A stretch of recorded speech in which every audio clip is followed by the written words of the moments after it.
Efeso 6, okay, 6 hanggang 13. Ito pa sinasabi. Bilang pagwawakas, magpakatibay kayo sa kalakasang galing sa Panginoon at sa kanyang dakilang kapangyarihan. Isuot ninyo ang buong kasuotang pandigma na kaloob ng Diyos upang mapaglabanan ninyo ang mga pakana ng Diablo, sapagkat hindi tayo nakikipaglaban sa mga tao, kundi sa mga pinuno, sa mga may kapangyarihan, sa mga tagapamahala ng kadilimang umiiral sa sanlibutan ito, sa mga hukbong espiritual ng kasamaan sa himpapawid. Kaya't gamitin ninyo ang kasuotang pagdigma na mula sa Diyos, sa gayon, makakatagal kayo sa pakikipaglaban pagdating ng araw na sumalakay ang masama, upang pagkatapos ng labanan ay matatag pa rin kayong nakatayo. Ito po ang salita ng Panginoon. Dakilang Diyos, maraming salamat po sa oras po na ito. Panginoon, tanggalin mo po ang kamangmangan sa puso ng bawat isa sa amin. Buksan mo po, Panginoon. Bigyan mo kami, Panginoon, ng bagong puso, bagong spirito, Panginoon, upang sa ganun, kung hindi pa po talaga kami sumasampalataya sa iyo, ngayon po ang araw ng kaligtasan ng sino man, Panginoon, at magpapakababa ng sino man, Panginoon, na magpapasakop, susuko, Panginoon, sa iyo. Sa oras po na ito, hiniling po namin ng katalinuhan na magmumula po sa iyo. Bigay mo po ito sa amin sa pangalan ni Jesus. Amen. Okay, magsiupo po tayong lahat. So let me just give you background ng Ephesian Church, no? So yung church po ng Ephesus, kasi sinulat po ni Paul yan sa mga taga-Epheso. Sabi lang po dito, yung church po ng Ephesus, okay, inalign, nag-go the flow na po sila sa power of darkness and embrace the vile nature of corrupt politics. Dahil dito, winarningan po sila ng Panginoon sa Revelation, no, sa Book of Revelation, one of the 7 churches of Asia, sama po doon yung Ephesus, that their prominence and blessing will be removed because of their corruption. And the book of Ephesians further addresses the immoral decline of the church in Ephesus. So, makikita po natin, binalaan na ng Panginoon, sinabihan na rin ni Pablo ang mga taga-Efeso, if I'm not mistaken, the pastor, minsan naging pastor po dito, si Timoteo. Okay? But again, siguro after him, nagtuloy-tuloy na po ang pamumuhay sa karamihan po ng Efeso, bagamat alam na po nila kung ano po yung katotohanan. So, we are in the spiritual battle. Sabihin ko po sa inyo, kung kayo po ay mga totoong mga Kristiyano, kaya hindi kayo nasa simbahan para magpalakpakan. We are here because we are celebrating the whole week. Because we won the battle, or the battle, we became victorious because of Christ sa buhay po natin. But again, time will come. Sinasabi po, pagdating ng araw ng kasamaan, maaaring gawan ka ng kasinungalingan ng demonyo, sirain ang pangalan mo, sirain ang reputasyon mo, maaaring patayin ka, sunugin ka, but they will never steal your testimony. If you have this armor, our greatest weapon against him, okay, the devil is to trust God at lumapit tayo sa kapangyarihan ng Panginoon at magsumikap na tumulad sa Panginoong Jesus. And the most powerful thing in this world is a godly and holy life, simple, Christ-like, simply walking in obedience with the Lord.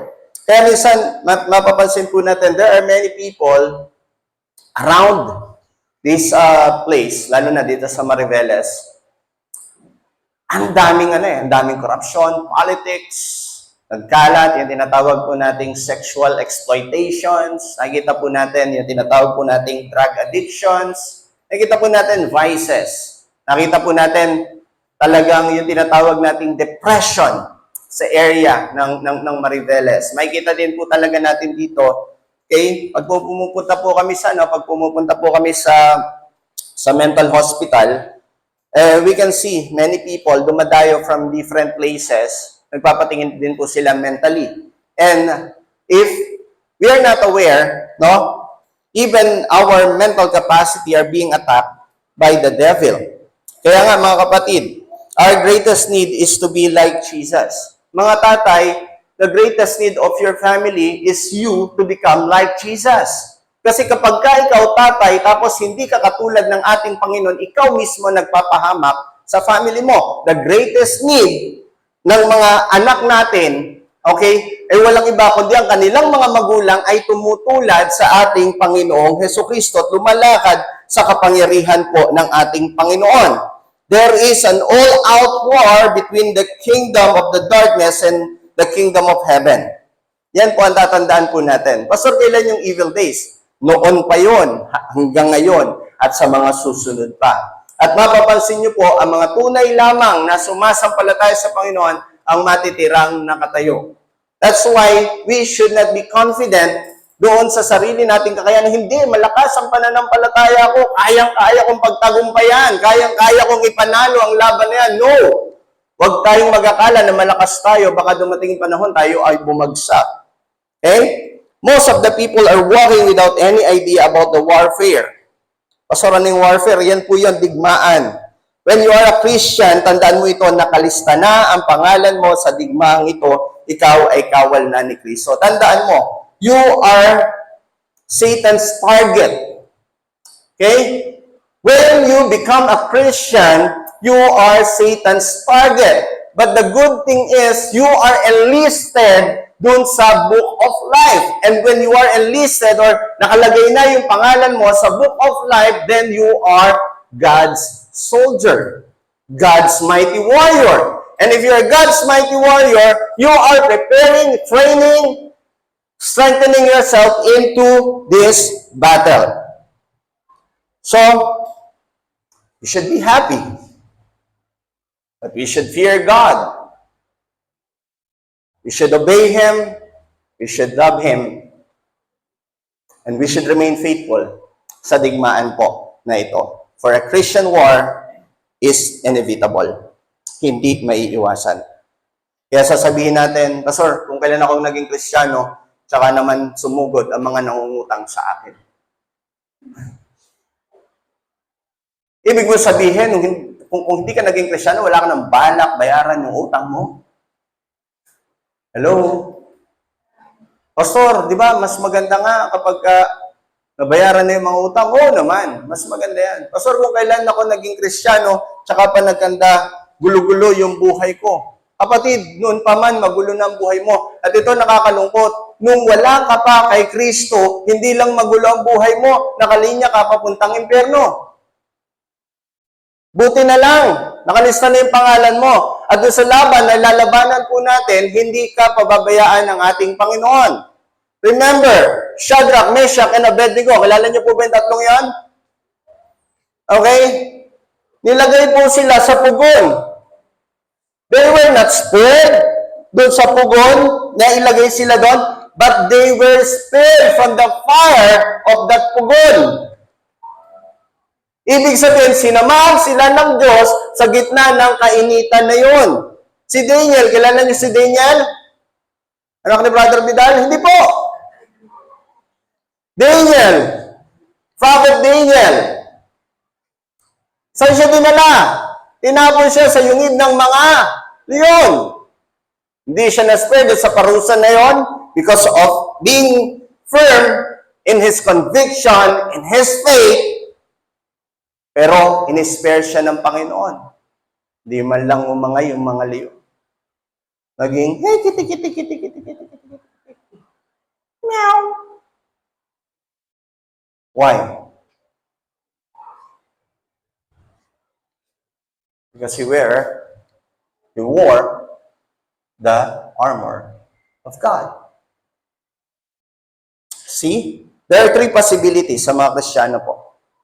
Una, lalaban ka hanggang manalo. Ito yung mga duguan na ngayon ng mga Kristiyano. Laki ng problema sa pamilya, laki ng problema sa trabaho, laki ng problema sa sarili, but still continuing in Christ. Kahit duguan na. Pangalawa, magiging talunan ka. Ito yung isang possibility ng pagiging Kristiyano. Ikaw yung laging pabiktima. So, bakit ganun? Kaping-api na ako, Kristiyano naman ako. Talunan sa pamilya. Lagi na lang ako inaaway ng aking mga anak. Lagi na lang akong tanggal sa trabaho. Kasi baka maling laban yung nilalabanan mo eh. Tsaka masaklap pa, baka si Lord kalaban mo. Number 3, listen carefully. One of the possibilities, number 3, indifference. Pasara ng indifference. Wala kang pakialam kung ano ang kahihinatnan ng mga mangyayari. Wala kang kaalam-alam sa mga nangyayari. But if you are like this, I want to ask you, na born again ka ba talaga? O nagpamiyembro ka lang sa simbahan? Pag ganito ka, ang laki ng problema mo. Distracted ka. Because you are not loving God. You're loving the world. But if you are aware of the battle and is afraid of losing, remember that the battle has already won. You just have to be like Jesus. Amen? Pag Kristiyano ka, dapat maintindihan mo, you are already victorious. Why? Because you are in Christ. And who is Christ? He already won the battle for us. Ipinanalo na ni Kristo ang labanan, ang digmaan para sa atin. And all we need is to walk in the light of the Lord. Mabuhay, lumakad, i-apply ang kanyang mga salita sa tulong at biyaya ng Diyos, sa tulong at pag-alalay ng Banal na Espiritu sa atin sa katotohanan ng salita ng ating Panginoon at sa biyaya ng Diyos Ama. Panalo ka na. Tingnan mo yung mukha ng katabi mo. Mukha bang panalo yan? Sabi mo sa katabi mo, mekos-mekos lang yan.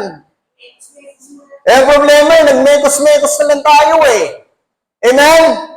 Mekos-mekos na lang tayo sa world. Hindi na ma-identify kung ikaw ay Christian o ikaw ay non-Christian. Pero hindi pwede na ikaw ay kalahati. Nakita na ba kayong kalahating aso, kalahating kabayo? Hindi pwede. Amen? When you're a Christian, dapat puro. Saved by grace. Binabago ng Panginoon.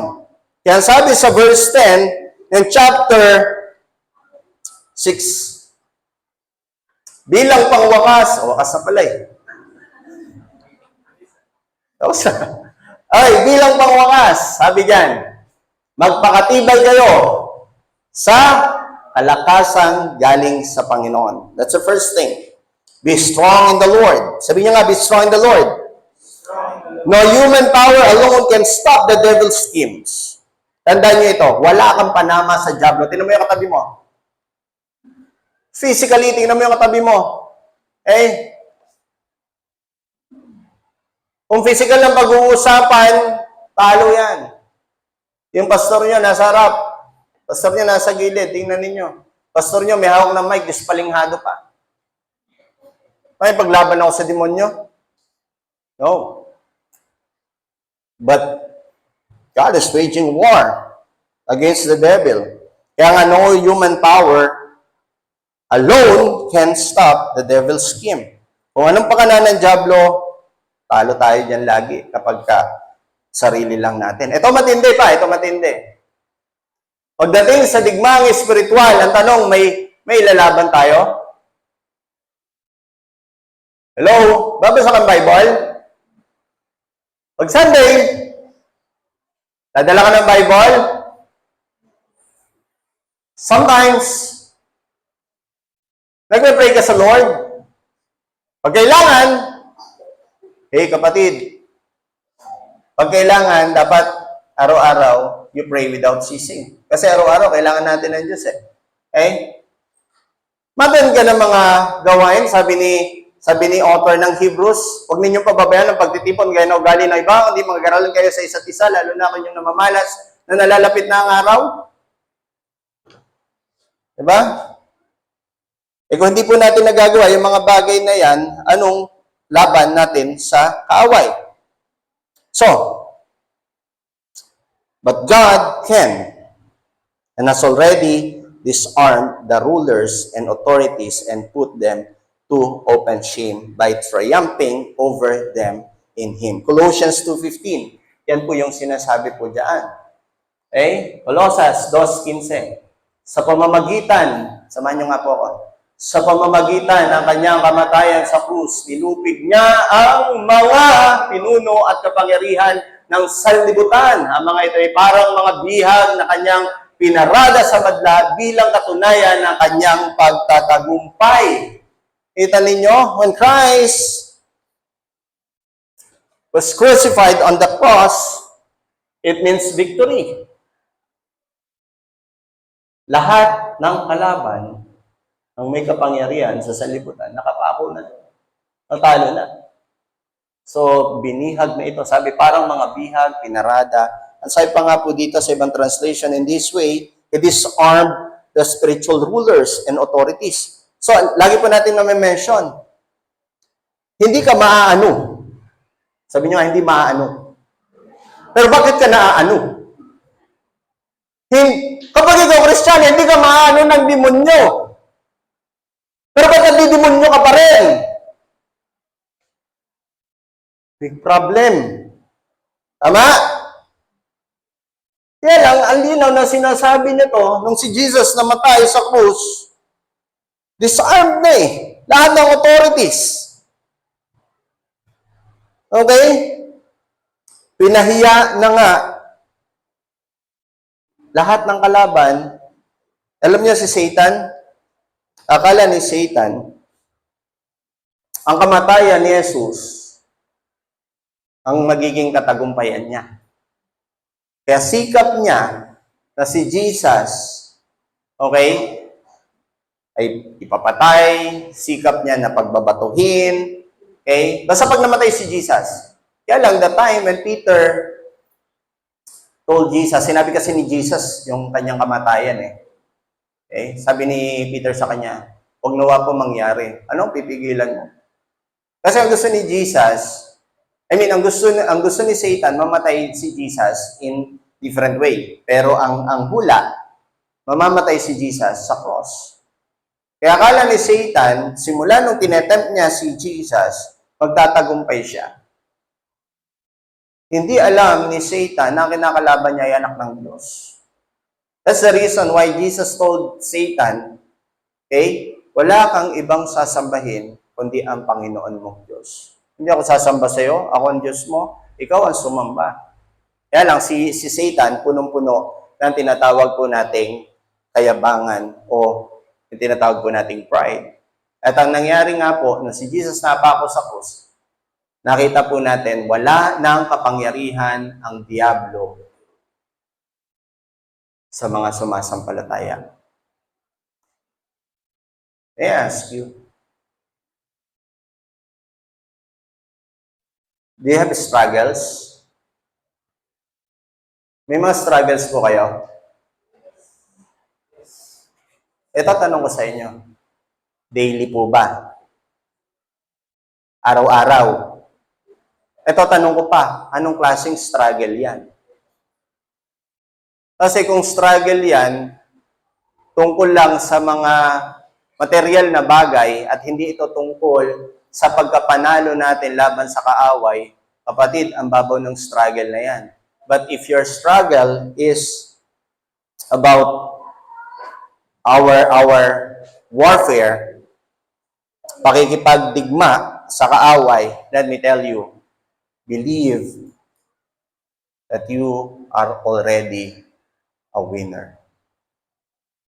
Natural. Pastor, bakit may struggle? Lahat naman kasi ng tao may kanya-kanyang utak. Lahat naman ng tao may kanya-kanyang emosyon. So, laging merong mga clashes. Amen? At ang sitwasyon, hindi natin kayang kontrolin. Pinahintulot nga ng Panginoon na mangyari ang mga bagay-bagay. So, we have struggles. Tama? Lahat yan. Dadating at dadating po yan sa buhay natin. But how can we be strong in the Lord? Pastor, duguan na ako, hirap na ako, pagod na ako. Ngayon ito ang tanong, how can we be strong in the Lord? Kanina sinasabi, hindi mo kayang mag-isa. Ang malaking problema sa Kristyanuhan na susumikap pagtagumpayan mag-isa. Sumasampalataya sa hindi Panginoon, gumagawa ng sariling Diyos. Ayaw buksan ng Biblia. ayaw manalangin. So, paano ka mananalo? Worship. Sabihin mo nga, worship. Paano tayo mag-worship sa Panginoon?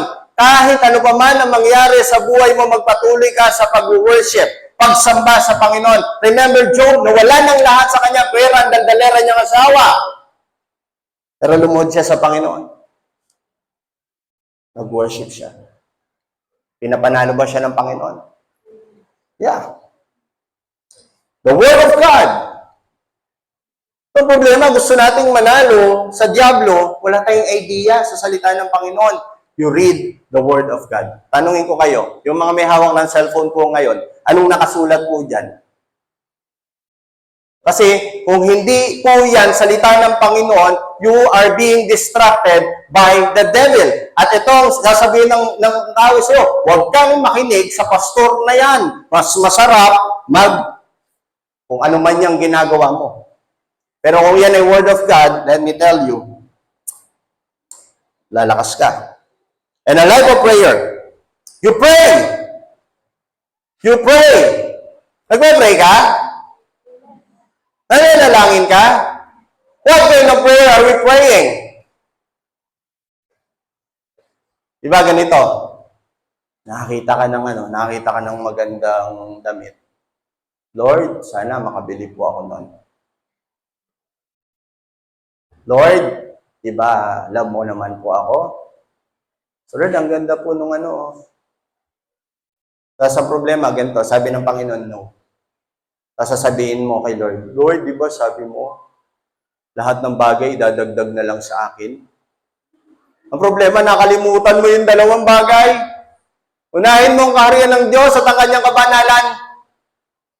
Nuuna mo lahat ng bagay eh. Alala niyo sa sermon ni Pastor?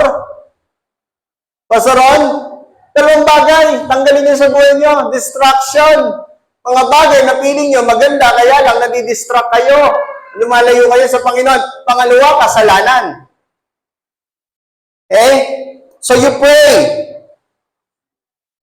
Ang pakipagniig sa Panginoon ay napaka-powerful niyan. Okay? Life of prayer are some ways, no? Para maging malakas. Another po, remaining in a community with other believers. Tandaan niyo po ito. Magstay kayo sa community ng mga totoong naniniwala sa Diyos. Maraming community hindi naniniwala sa Diyos. Natatawa ako eh. Pansin ninyo, pag may cell group sa kalye,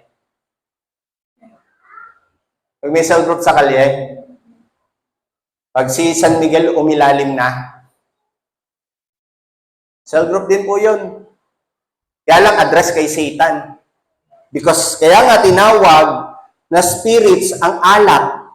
Kasi nga, pagkatapos mong malasing, then binobombard na ng demonyo ang utak mo. At ito maganda.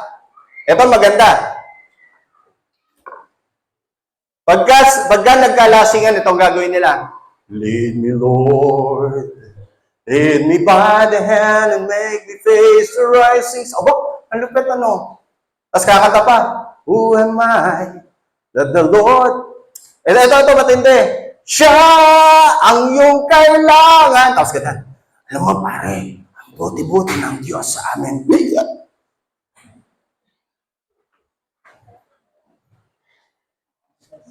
Remain with those who fear and love God.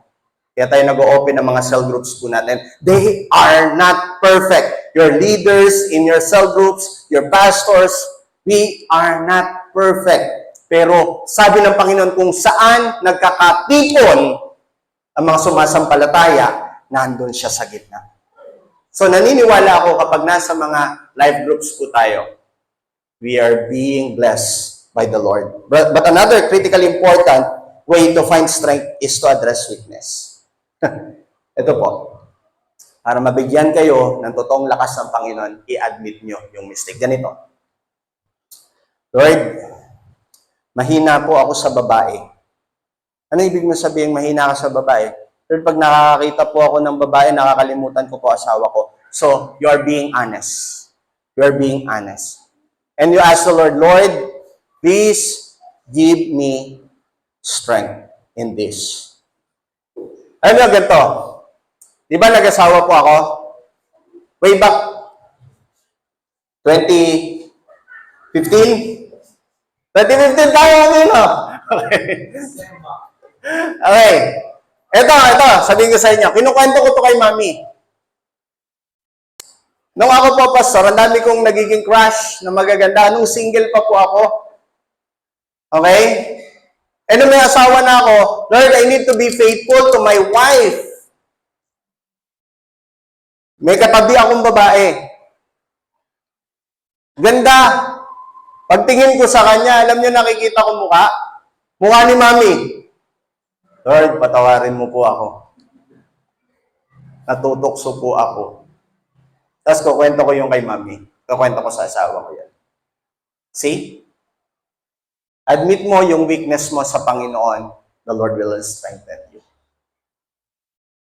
You will be strong when you are in the Lord. Number 2, be strong in His mighty power. So, iba pa yung nasa presensya ka ng Panginoon at ginagawa mo yung mga mabubuting bagay sa presensya ng Panginoon. Iba pa to, be strong in His mighty power. The source of all power and might is God alone. Ang pinagmumula na lahat ng kapangyarihan, ng kagitingan, no, ay wala iba kundi ang Diyos. He also works in us to enable us so that we can be strong in standing in the test of life. Ito ang ginagawa ng Panginoon sa atin. Kanina, sinasabi natin, be strong in the Lord, magpakalakas ka sa Panginoon. Ngayon ito, be strong in His mighty power. Na ibig sabihin, you admit your mistake. You admit your mistake. Mahina ka. Mahina ka sa alak, mahina ka sa pera, mahina ka sa iba't ibang mga bagay, sa relationship, mahina ka. You admit to God. Ngayon, sabi, be strong in His mighty power. Ngayon, ina-acknowledge mo na ang lahat ng kapangyarihan para magtagumpay kay walang iba kundi sa ating Panginoon.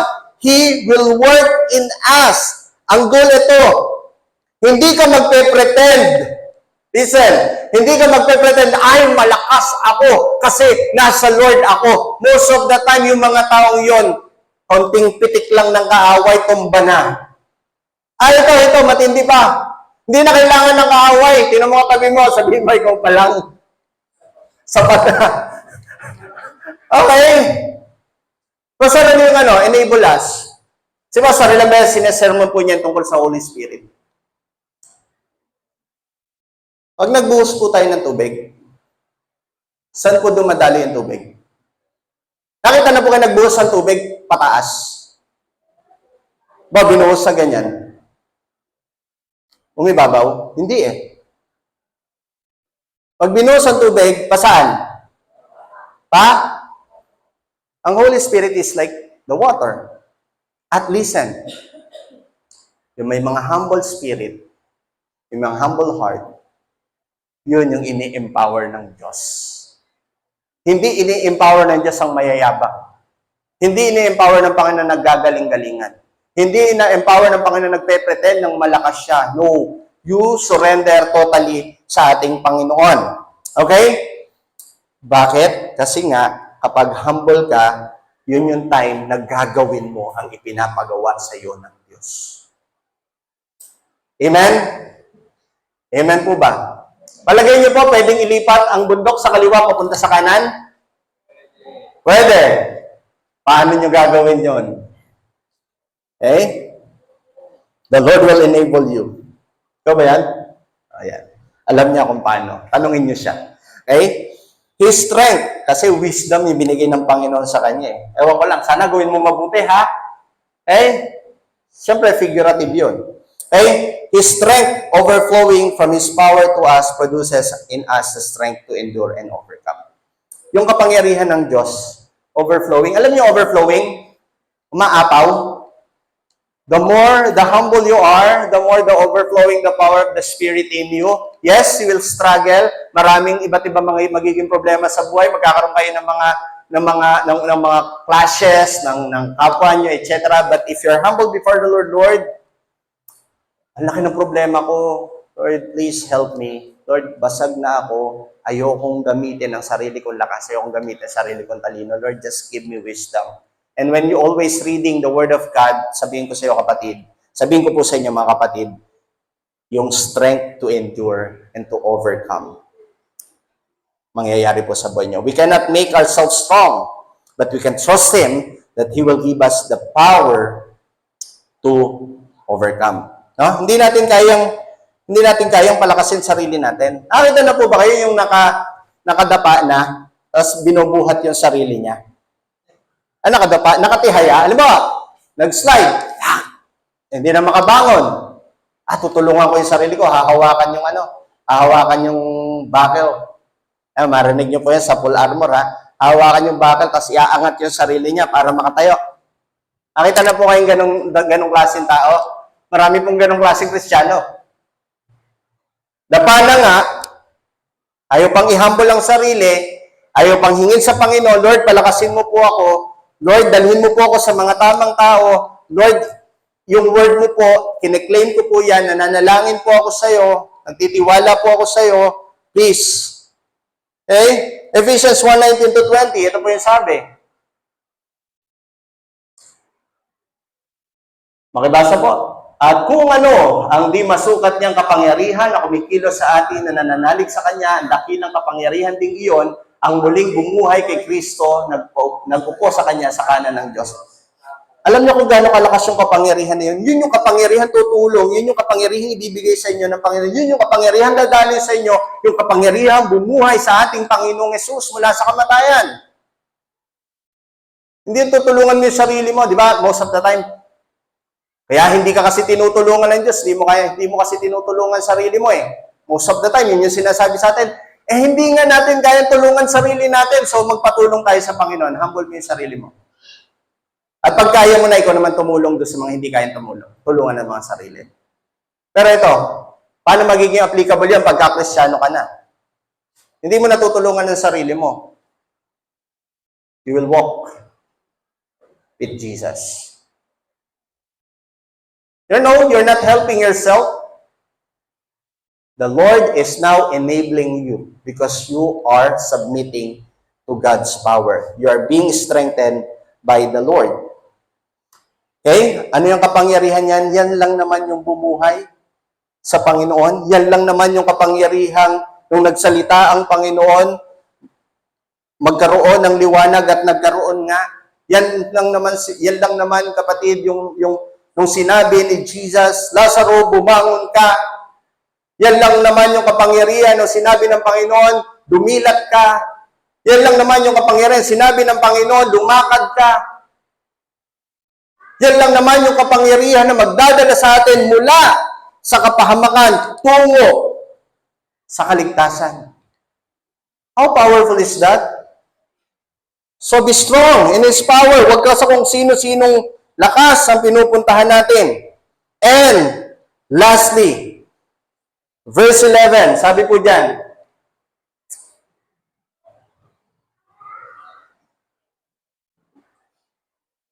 basa. Si Brother Randy pala yan. Makibasa po. Isuot ninyo ang buong kasuotang pandigma na kaloob ng Diyos upang mapaglabanan ninyo ang mga pakana ng diablo.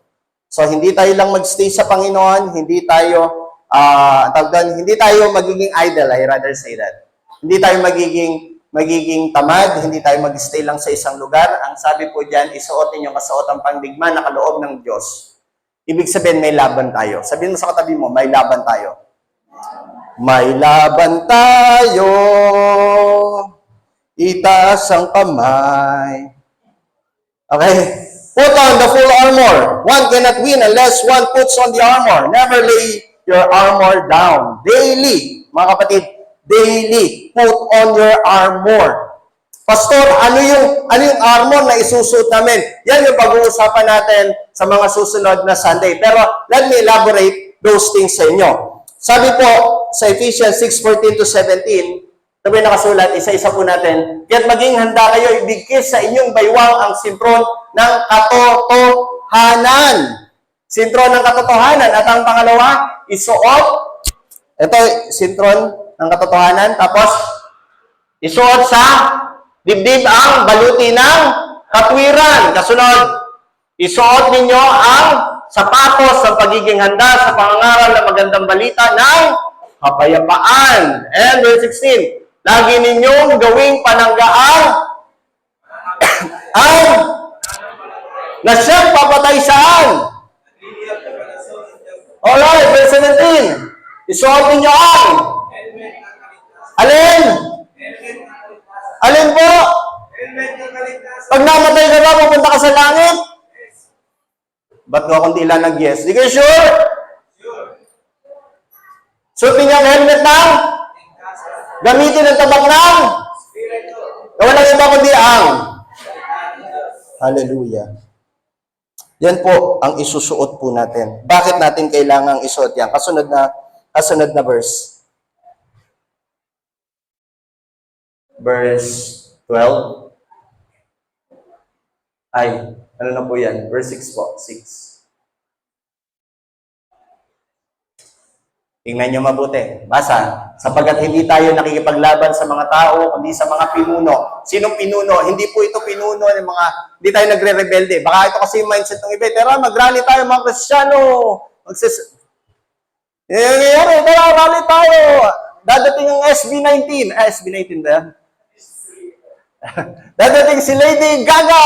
Ayan. Rally tayo. Dadating, bubuksan nila ang portal ng impyerno, mga kapatid. Kung parali-rali lang ang alam ninyo, pero hindi nyo pinamumuhay ang salita ng Panginoon, hindi nyo pinangaral ang salita ng Panginoon, sabihin ko sa inyo, simula pa lang noon, andyan ang dyablo. Nasa Pilipinas na ang dyablo. Amen? Amen po ba? Okay. Sabi, saan nakikipaglaban? Hindi tayo nakikipaglaban sa mga tao. Tinan mo katabi mo. Sabihin mo sa kanya, wag na tampo-tampo. Hindi tayo magkakalaban. Hindi mo kalaban yan. Kung naichismis ka man yan, hindi mo kalaban yan. Nakinig lang kasi yan sa tunay na kalaban. At ikaw, nakinig ka rin. Kasi nagalit ka. Ngayon pareho na kayong nakinig. Imbis na kalabanin natin yung tunay na kalaban, ang kinakalaban natin, yung iniligtas din ng Panginoon. Sila yung mga pinuno. Bakit pinuno? Nililid po nila tayo para kalabanin natin yung kapwa natin eh. Ano sabi? Yung stand po natin, loving God, loving people. Not loving God, hating people. Marami nagsasabi, mahal ko ang Diyos pero hindi ko mahal yung tao na yan. That is a big, big lie. Napakalaking kasinungalingan po niyan, mga kapatid. Sa mga may kapangyarihan, again, it's not about politics. Kaya may mga corruption sa politics. Alam niyo kung bakit? Under po ang politika sa kapangyarihan ng dyablo. That is the reason kung bakit lagi nating pinapanalangin, sana dumating yung pagkakataon sa Porto Church of Christ, may mga lumutang na magiging kapitan, na magiging mayor, magiging mga konsihal, magiging congressman, magiging mga tawag doon, magiging gobernador, pangarapin, mga Kristiyano, maging presidente. Bakit? So that this nation will be blessed by God. Pero anong problema? Ano sinasabi ng mga tao? Pastor, wala na magbabago. Kalakaran na yan eh. That's it. You believe that. But I don't believe that. As long as may mga Kristiyano tapat sa Panginoon, alam ko dadating yung time. Pag tumayo na ang taong ito, may mababago pa rin po. Amen? Sa mga tagapamahala ng kadilimang umiiral sa sanlibutan ito, alam mo ba, kung hindi dahil sa Panginoon, matagal ka ng patay. Kasi yung kapangyarihan na nasa himpapaw, hindi natin nakikita, pero ang mga anghel ng Panginoon, isinusugo niya, ipinapadala ng Panginoon para proteksyonan ka. Saan alam natin yon? The Lord will send His angels to protect you. You are already protected by the power and the blood of the Lord. Pero mga kapatid, may mga physical, may mga intellectual, may mga emotional na mga issues, but the angels of the Lord was sent to protect us. Ako, I always thank God. Hindi ako na-spare sa aksidente, pero nagpapasalamat ako sa Panginoon. Once again, Lord, sabi ni Paul, Sabi ni Paul, 3 beses ko ipinanalangin sa Panginoon na matanggal, mabunot ang tinik na ito. Pero ang sagot sa akin ng Panginoon, my grace is sufficient for you. Tatanggal ba? Hindi. Ito, simpleng simpleng bagsak lang, simpleng konting dislocation. Ngayon, mukhang naaayos naman may konting sakit. But it always reminds me, mas mabigat ang digmaan. Mas mabigat ang digmaan. Duguan na, susuko pa ba? No? Tuloy ang laban. Tuloy ang laban. At sabi dito sa mga hukbong spiritual ng kasamaan sa himpapawid. So we never know, but God sees our situation. Gaano man katindi ang digmaan mo sa buhay, ipapanalo mo yan. Amen po ba, mga kapatid? Amen? Amen.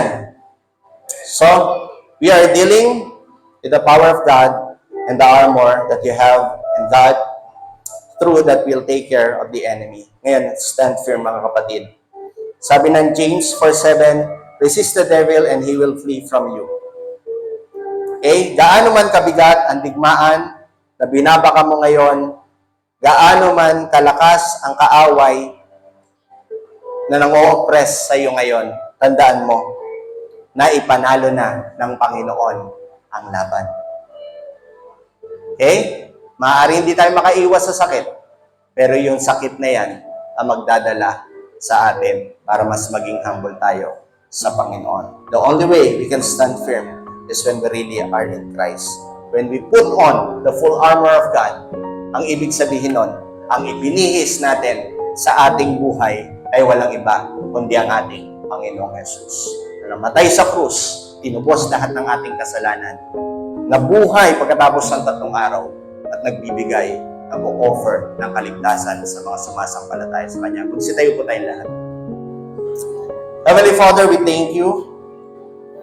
Salamat po, Panginoon, pinapagtagumpay mo po kami.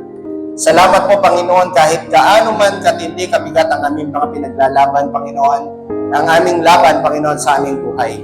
Pero nakakatindig pa rin po kami. Sometimes we think kaya namin yung laban. Pero ang totoo, Panginoon, dinadala mo kami sa mga lugar kung saan ikaw na lamang, O Diyos, ang aming pagkakatiwalaan. And Lord, maraming salamat po sapagkat inalis mo ang luma naming kasuotan at ibinihis mo sa amin, Panginoon, ang kasuotang pandigma na lagi naming isusuot habang kami ay nabubuhay. Salamat po, Panginoong Yesus, sa iyong kamatayan sa krus, na ngayon ay pinapakinabangan po namin, Panginoon, ang biyaya mong ito, Panginoon. Hindi lang kami nabubuhay para sa iyong kapurihan, Panginoon, kundi, Lord, kami rin po ay handang mamatay para sa iyo. Panginoon, maraming salamat. I pray for this church, Lord, maging selfless po. Maging selfless po, Panginoon. Maging selfless po ang mga miyembro po sa church po na ito. Hindi sa sentro sa kanilang mga sarili. Hindi sa sentro, Panginoon, sa mga gusto. Kundi, Panginoon, ang iglesyang ito, Panginoon, ay sa sentro ang pagtingin, ang pagsampalataya, ang paglilingkod, ang paniniwala, Panginoon, ang pagsamba at ang papuri, Panginoon, magsasentro sa inyo at sa inyo lamang. Maraming salamat po, Panginoon. We claim the victory every day, Panginoon. This is our prayer in Jesus' name. Amen.